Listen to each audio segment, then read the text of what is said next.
Oi, you. It's time for another episode of Dorothy and the Dealer. Let's tune into the conversation. Are you ready? Do you have a song? Yeah, I just, Oh, God. I got another soundtrack. I was never into Calvin Harris, but that's actually a fun cracking track. Just to go again. I'll find it. That's it's a fucking great song. But some bangers have been coming up from the early 90s on my feed lately. When I met you in the summer. Got it. I didn't even know what you were doing.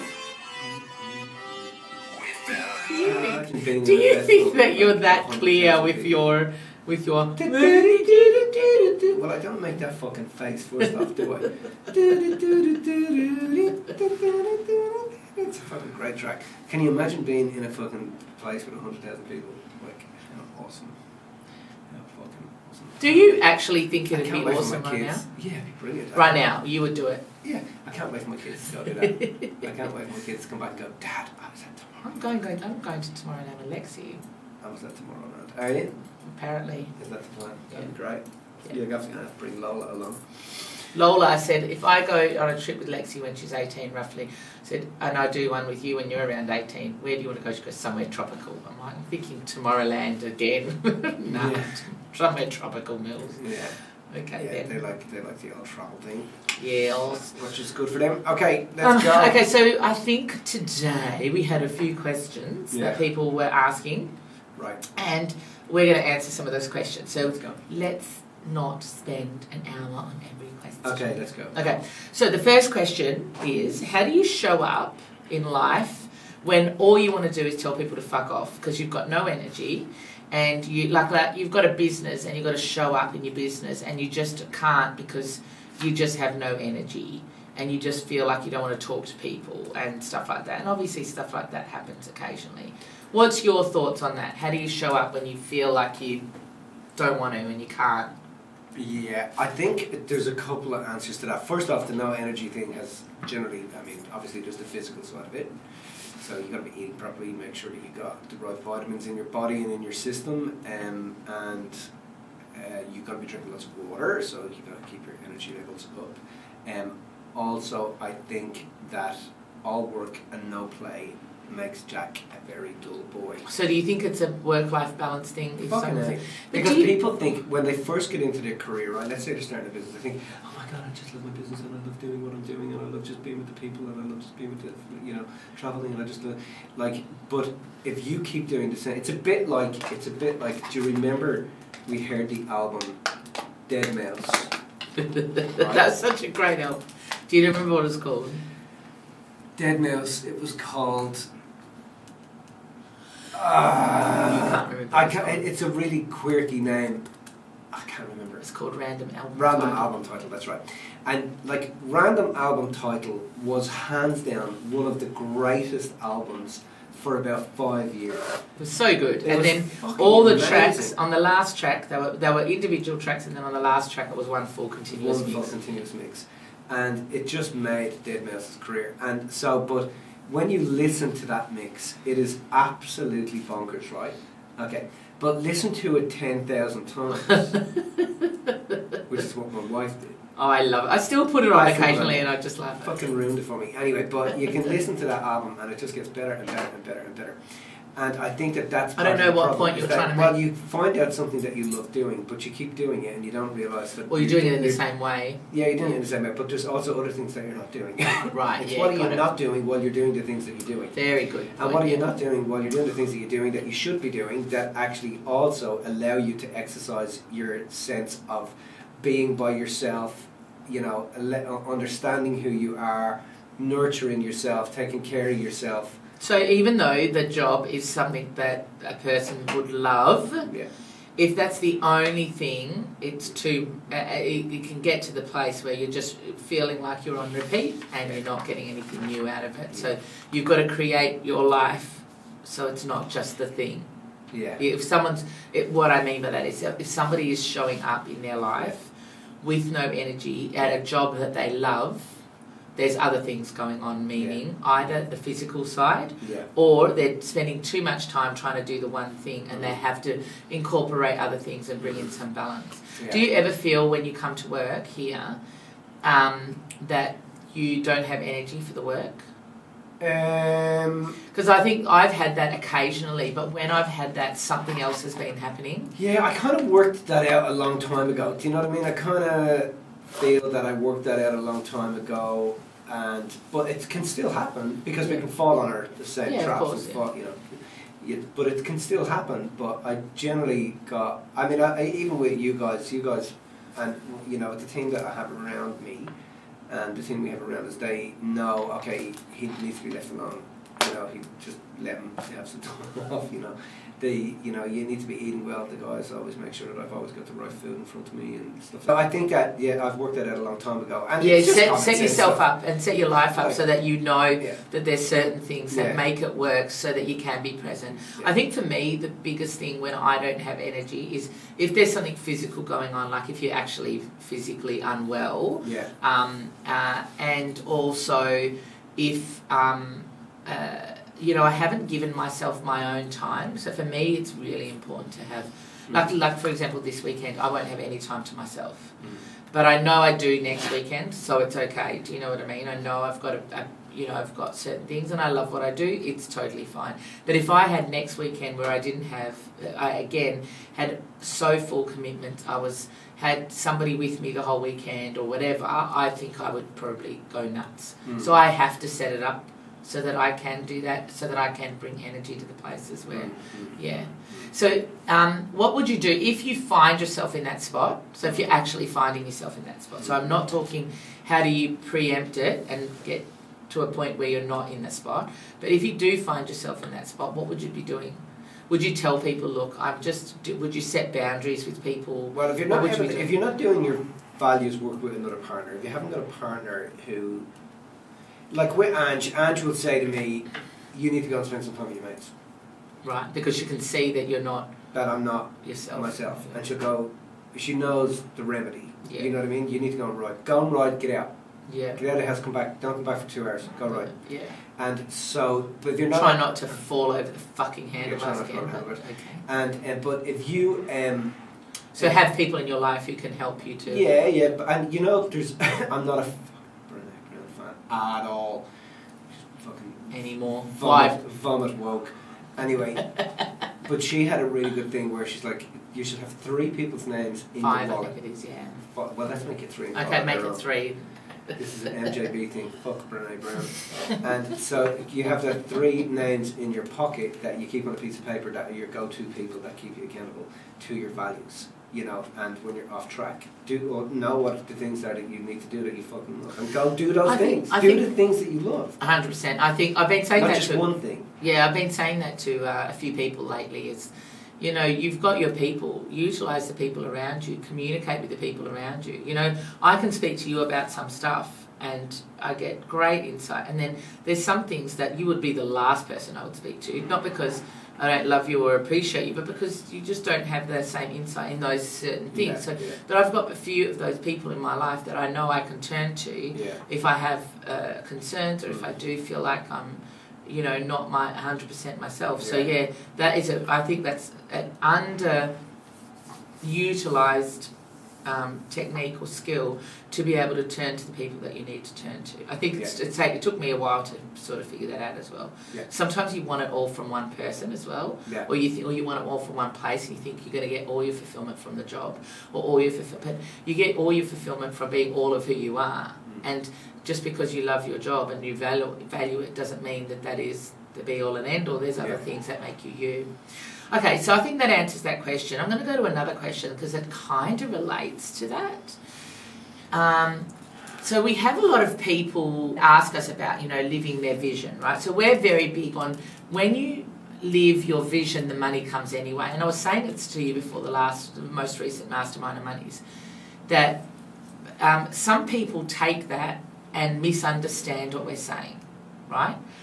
And I just want to cover that, right? Because it's like, how do you know when you're just doing your job or you're moving on to living your vision? Mm-hmm. You know what I mean?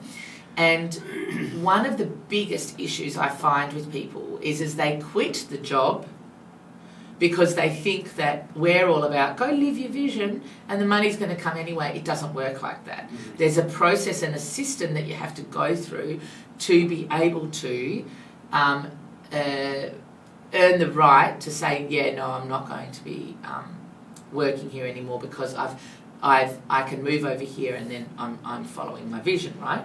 So actually, there's two things. Firstly, if you feel like your job is not aligned with your vision, make sure that you find out how it is and how it's helping you to live your vision. That's number one.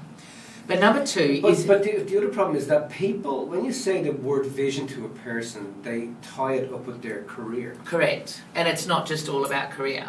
Their Yeah, it's vision is, everything. you mean my career? No. Yeah. So that's another part of it. But then there's just been so many people who've just like quit their jobs and they haven't earned the right to. And their job was giving them, even though they may not have been fully content in the work, but it was giving them the ability to maintain a certain level of lifestyle so that they can build something along at the same time or along the side. And realistically, you shouldn't leave your job until you're at least earning 50 to 75% of what you would be taking home in your job in your little side hustle. And then look, I always you say 75, don't you? No, I say you've got to be doing... Yeah, the only time you get earned it right is when it matches or it's at least or at a maximum 150% above what you're earning. I thought you did less. I know people who do the less. problem is that I do as well. But Because what that means is that it can you're give... still emotional. Yeah, but what it means is that if you know you're doing 75% as a side hustle and you're doing your full-time work over here, you know that if you put the full-time work in and the side hustle, then you could be doing... Yeah, 100%, but you also got to make sure that people know and have mapped out that when I leave it over here and go over here, these are the steps that I do to get it to 100, from 75 to 150%. Oh, 100%. Because they leave and they come over and they don't know how the fuck they're going to do it. And they don't... And then suddenly, they're in a multi-level marketing business and they're fucking, nobody's buying any Kanga water anymore and blah, blah, blah. Yeah. Like... And so then, what it does is it puts all the energy and all the emotion on building wealth and building to be able to just go back and maintain the lifestyle that they were already living. Every time we run a massive amount of money, I meet at least one person that has literally just done that. Yeah, They've just left the career to go misunderstood. and follow something else. I'm like, what the fuck are you doing? Why Don't would you do that? Why would you do that? And the people that we work with and come alongside us and we help them to build up their thing, and then they earn the right to do it. It's a completely different story. Yeah, and what tends to happen is that when they're doing that, they had no appreciation on the career they were in the first place that was able to lead them to see that there was something greater for them to do.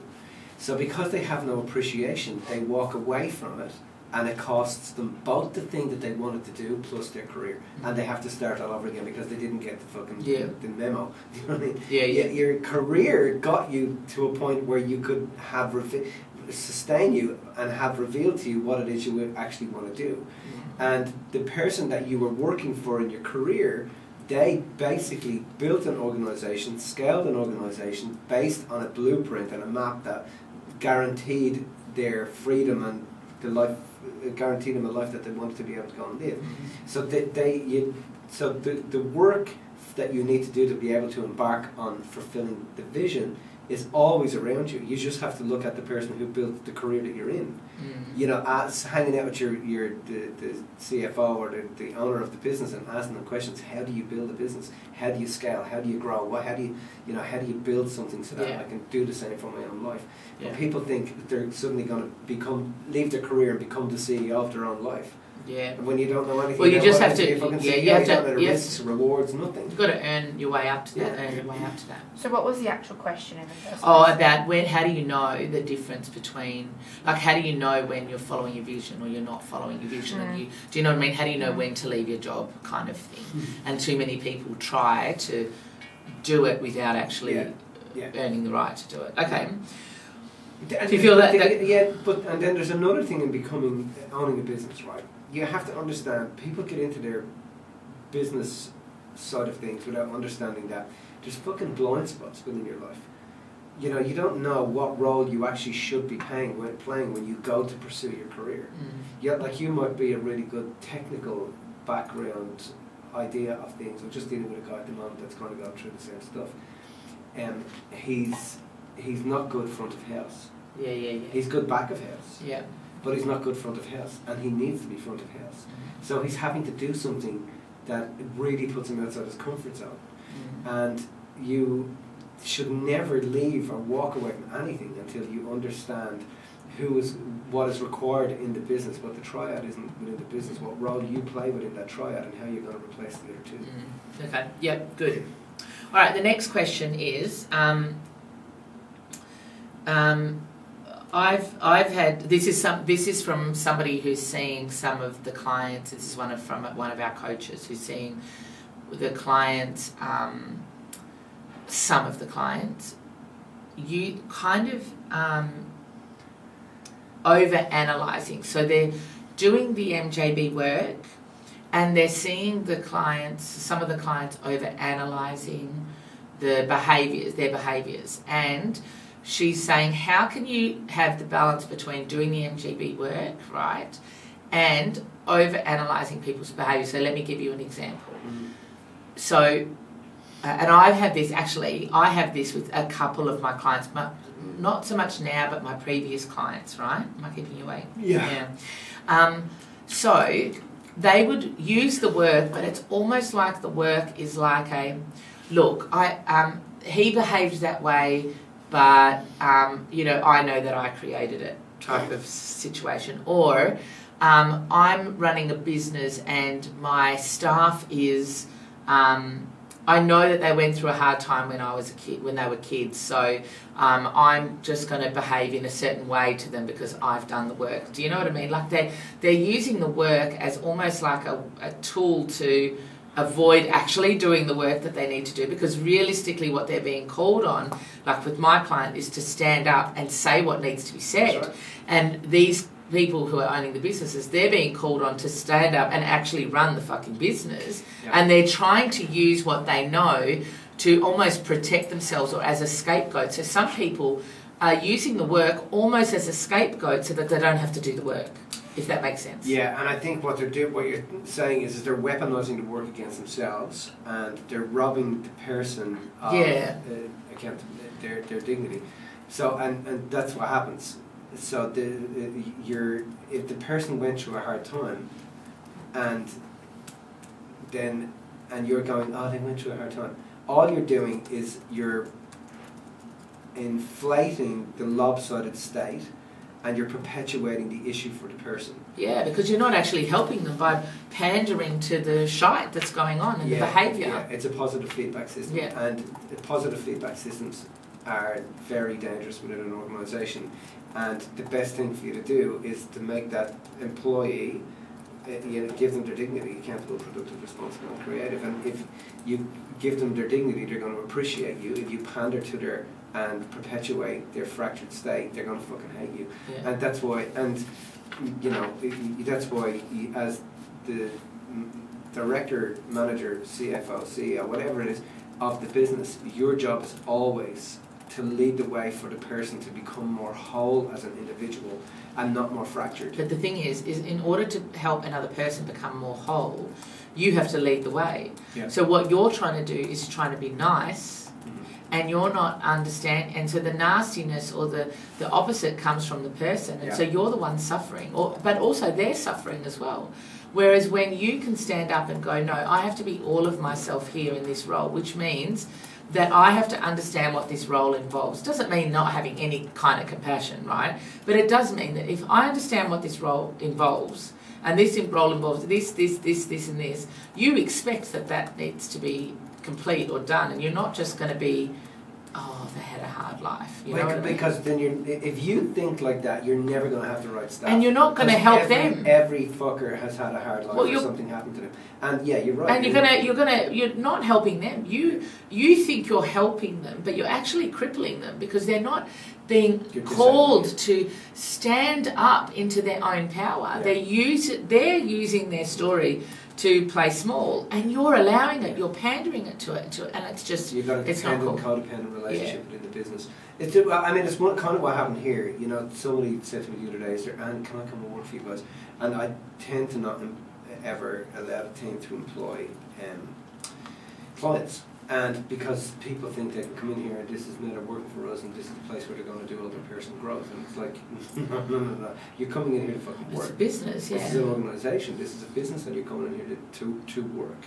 This is not, oh, I'm going to come in here and fucking be counselled by Mitch and Mills. No, you're coming in here to do a job, and you're coming in here to work. And so it's saying, if you see that you're doing that in terms of how you're employing people, you have a dependent, codependent relationship, and it's what you create in those scenarios is you create a master-slave situation, and you don't want a master-slave situation, because your slaves are people who are held in their insecurities, and used. Their career becomes something that they get to think they can avoid their insecurities in. But do you think that it's not, and it's not just in career, that can happen socially, it can happen in every area, right? Yeah, and so we just pander to people and don't give them the opportunity to stand up. But you're not but that's because you're afraid to you're stand the problem. up. You're the fucking problem. It's If not you're about doing them. that to people, you're the fucking problem. Yeah. Okay. Last question then is, people asking like how they fix their emotions, right? Now, the first thing I'd say with that is, if you're if you're an angry person and you understand that you're an angry person, right? And you're asking how to fix your emotions, you're obviously aware enough to have an awareness and an understanding that the emotion isn't you. Do you know what I mean? And potentially how you're expressing that emotion is probably not conducive to the outcome of what you would like. Okay, so that's good. Let's set that baseline. Having said that, our job is not to fix our emotions. Our job is to love every part of ourselves.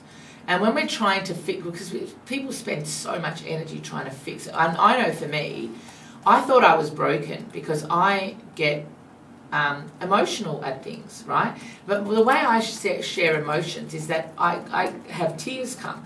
When I was, before I did any work, it was all of the time. And now I realise, probably about, 15 years ago, I realised that when those emotions were showing up, it was because I wasn't clear with something. Life was trying to show me something. I wasn't clear with something. So the emotions were a bit of a guiding light to help me to see that. If I'm trying to get rid of it, I'm ignoring that. I'm ignoring the lesson it's trying to show me. And I also used to think that in my emotions, that just because I was emotional and I cried, that people who were emotional in different ways were not emotional. And people who are emotional in, like, let's say, for example, anger, are still freaking emotional. They just don't cry when when I'm emotional, whether I'm sad or if I'm joyful or if I'm angry, the tears come. Do you know what I mean? If it's at that level. Whereas people who are angry or people who are sad or people who've got other things going on, sometimes we don't think that they are emotional because they're not expressing it in the form of tears. Do you know what I mean? Yeah. But the emotion's still there. But people are then trying to fix their anger, or they're trying to stop at something that is a natural human emotion. And what I would say to that, I'll get your opinion in a sec, but what I would say to that is that you've got to understand and allow that as a human being, you are going to have those things, you're going to have those emotions. Your emotions are not the issue. If you keep trying to fix them, then you are not understanding what it is that they're trying to show you, is how I see it. Well, emotions are just a GPS. Yeah. They're just trying to point you back in. Yep. Emotions are just, they're chemical compounds that allow you to feel where you're off track. Without them, you would never know you were off track. And so emotions are just a guidance. That's all. Am I keeping you up, man? Yeah. Well, you were yawning before as well when I was talking. So. Contagious. Anyway, so emotions are really important. You don't want to get rid of them. You need to listen to what they're trying to show you and tell you. Yeah, they're a bit of a beacon, right? They're a bit of a guiding light. Yeah, I always give the analogy, if you've got a flame in front of you, hold your hand over the flame, you're going to get burned. Yeah. So that's because you're violating the law of nature. And you will feel it, right? So when you're violating natural law, meaning when you're violating your natural state of equanimity and balance, you feel it. Mhm. What the emotion is and where it turns up will tell you where the imbalance is within the mind. Yeah. So you just got to look at, okay, am I angry? Why am I angry? Okay, what's it showing me? How's it enabling me? What is it teaching me? Well, this is the thing, right? If as an adult, if you've got a kid that comes up to you and is angry or sad or joyful or excited, if you are, if you're a balanced kind of parent and you can handle your own emotions, and a kid comes up to you sad, you don't, for the most part, you don't go and say, you don't need to be sad. You let the kid be sad. And when the kid is allowed to feel the emotion and they're not repressing it or suppressing it, then the emotion doesn't hold the weight. Yeah. It holds the weight in adults because we don't let ourselves feel it. And we're trying to get rid of it. So it's there and it persists because we don't want to own it. If you can act like a kid and you can give yourself the same grace you would give a kid, it's actually reasonable to be sad right now. Give yourself a minute to feel it. It's okay. But, one of the things we say is, give yourself a time limit, maybe 7 minutes or whatever, and let yourself feel it. Yeah. There's no problem with feeling it. There's an issue if you let it take over your life and you make it your identity, because that's, this is the thing you cart around. But for the most part, when you let a person feel the things that they have to feel, that helps you to process it. It helps you to allow this. So otherwise, you have the desires of a dead person, because a dead person doesn't feel anything. You're meant to feel. You're meant to experience in this life. Stop trying to stop it. And then, what I recommend to all my people, my group that I coach, the Mindset Clubs, one of our rules in the Mindset Club is to make sure that you're inquisitive, right? And what I mean by that is you ask questions why. Rather than giving yourself a hard time, you shouldn't have been sad or you shouldn't have been angry, what happened that made that happen? What was going on for me in that moment? What might have set me off on that pathway? Because then what you're doing is you're asking yourself questions, you're trying to create this relationship with yourself where you start to understand why you're behaving the way you're behaving, and that's not a judgment. It's a curiosity, and the curiosity is what leads to the growth in the long run. Because you can go, okay, I didn't realise it, but when I look back, this person said this, and I think that set me off, or that, and so then you can go have the conversation you need, or you can go do something, take an action that you need. But you're not trying to fix the emotion. You're grateful to the emotion for showing you something about yourself that you can go then and grow from, and develop from, and evolve from. That's how I see it. There you go. Yes, indeed. And we all know what curiosity did, didn't it? What did it do, Mitch? You could tell everyone. It killed the cat. Oh my God. Okay, good. Good questions.